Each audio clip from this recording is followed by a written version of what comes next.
Hi everyone, my name is Stephen McInnes. I'm the current Vice Chair of the IAF Oceania for 2021, and with me as my guest today is Allison Hornery, who is also a committee member on the IAF Oceania Committee. Allison, welcome. It's great to have you here. Thanks so much, Stephen. It's a pleasure.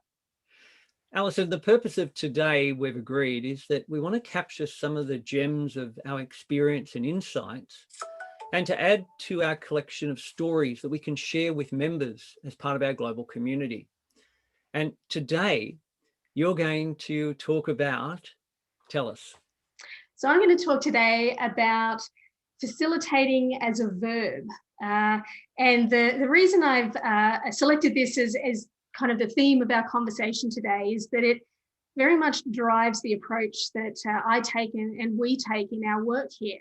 That it's very much about a living practice rather than a positional role or some kind of individual approach to this sort of stuff. So, I started my career, for example, more years ago than I'd like to count, as a project manager. And it's interesting looking back and reflecting on that time to realize that really, even though I didn't have a word for it at the time, project management for me certainly was really very much about facilitation, was about facilitating the act of drawing people together, finding common purpose, and then helping a group of people together along on a journey to an agreed outcome. And so for me, that act of mobilizing, convening, coaching, and so on can be imbued in really so many disciplines. It's not just, for me, just a facilitator that you can sort of say, that's how I identify as a practitioner. But it's something that all of us can bring to our work no matter what we do. No, that's a really interesting perspective, because sometimes we think that the title facilitator is special and is earned or is decreed, but I get a sense that you're basically saying we're all facilitators. At one level or another, I think everybody can be. And my perspective on this is really that there are, from a facilitation practice point of view, a bunch of mindsets and skill sets that come around and come into play. Again, when you're trying to be that still point of the turning circle, again, unifying, collaborating, and helping to draw together a mutual outcome, which at the end of the day for me is a big part of what facilitation is that kind of, where do we all collectively want to go, how are we going to get there, and what is it going to take? And so, yeah, I think it's one of those really lovely cross-disciplinary skill sets that we can all build over the course of our career and life work. Yeah, and the notion that facilitation is a verb indicates that there's a lot of doing, and I imagine that it's from different places or perspectives. Yeah. Tell us more about that. Well, it's interesting, and Stephen, you would know from your deep practice as well that when you're brought in, particularly if you're brought in as someone to bring independent facilitating to a situation or to a project or to a piece of public policy or whatever it might be, that inevitably you're going to have different voices in the room, different experiences, different disciplines, different agendas, different levels of willingness to engage. And so it's very much about doing, it's very much about that action-based activity where you're asking questions and you're encouraging people to bring a different way of thinking, a different way of talking, a different way of acting, perhaps, all of which are also verbs, right? So for me, it's all about the doing words rather than the nouns of I'm, a manager or I. And it's not to say those perspectives aren't important, but I find that if we get stuck in those nouns, stuck in those labels, it makes a facilitated process less effective. I've always seen facilitation as being a central core of an activity, because there's always the lead in, the brief, the preparation, the planning, the design. There's the facilitation activity or event itself. And then there's the unpacking, reflecting, consolidating, and actioning of the outcomes or outputs. If we just focus on the facilitation event or activity itself, I'm also getting a sense that there are several places that as a facilitator, we need to be able to be or to take. I'm interested to hear your perspective on that. Yeah, and I think you're quite right. And I'd like to highlight a really important word that you said in your kind of lead in there, which is the idea of design. It perhaps is a slightly overused word in our kind of contemporary workplace culture. But again, for me and the practice that I kind of am growing and continuing to evolve and develop, this idea of design is very much hand in hand with the facilitating, and the work that you do in the facilitation event is really informed by the design that you do with people, and then what happens, as you say, in the reflecting, actioning afterwards. But as you quite rightly say, I think once you're in the facilitating space itself, you do call on the expertise and the insights from those around you.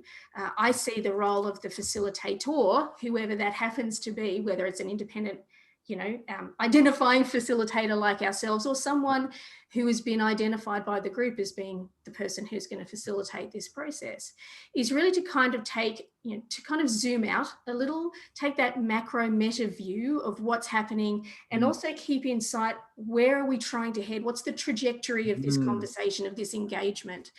And it can be a really tough role to play, because I'm sure you have found in pretty much every conversation you've been part of that it's almost as if the group gets into that really energetic and really useful part of the conversation. You feel like you have to pull them back up again and draw them forward. And it is both an art and a science to know when and how to do that elegantly, so that you don't cut some really important conversation off at the pass, but equally stop too much, zoom in down into the weeds, that you lose sight of what it is that you're trying to do. So yeah, it's a juggling act, that's for sure. And do all that without offending anyone.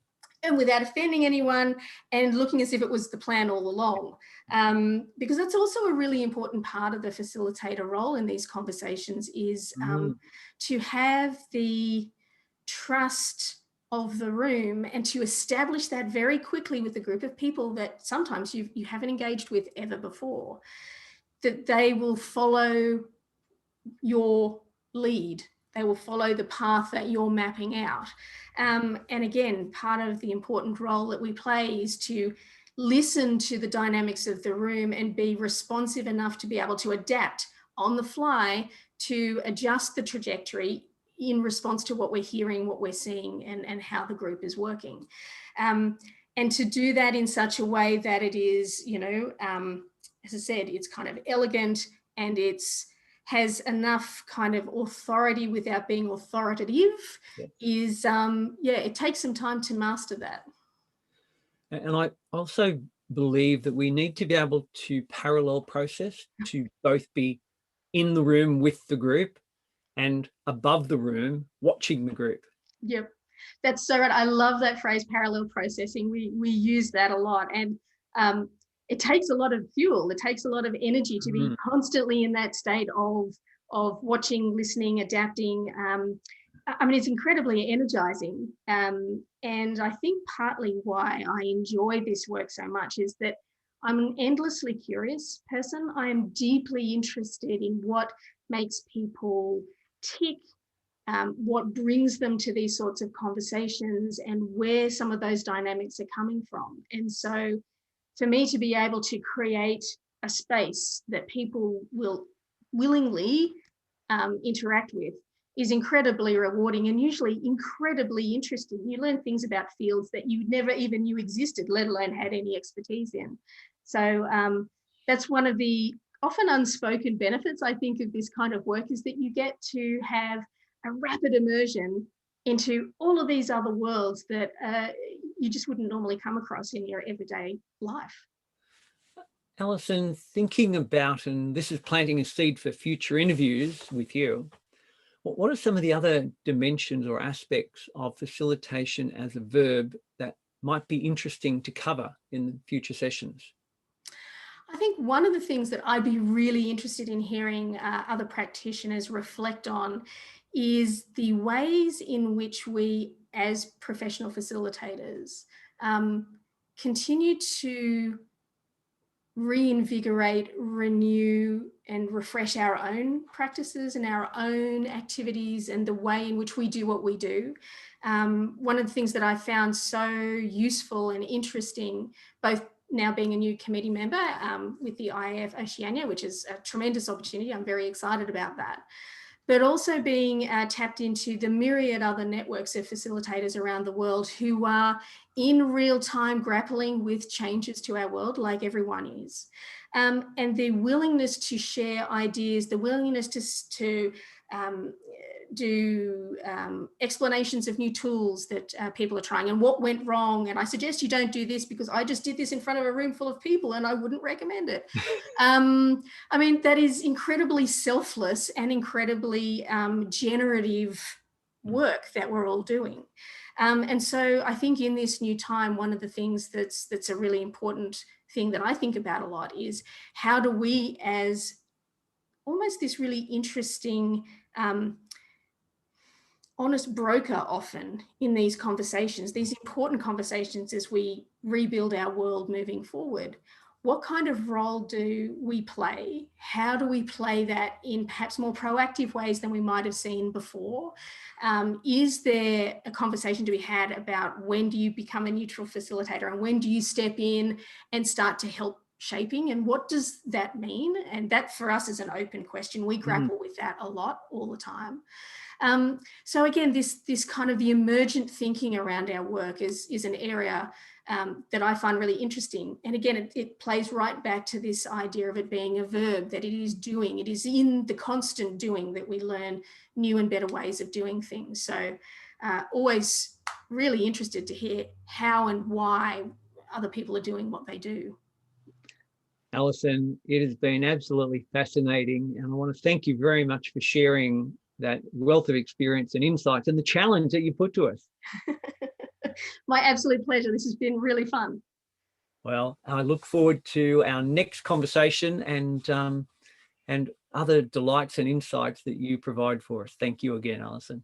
Thanks, Stephen. Cheers. Bye.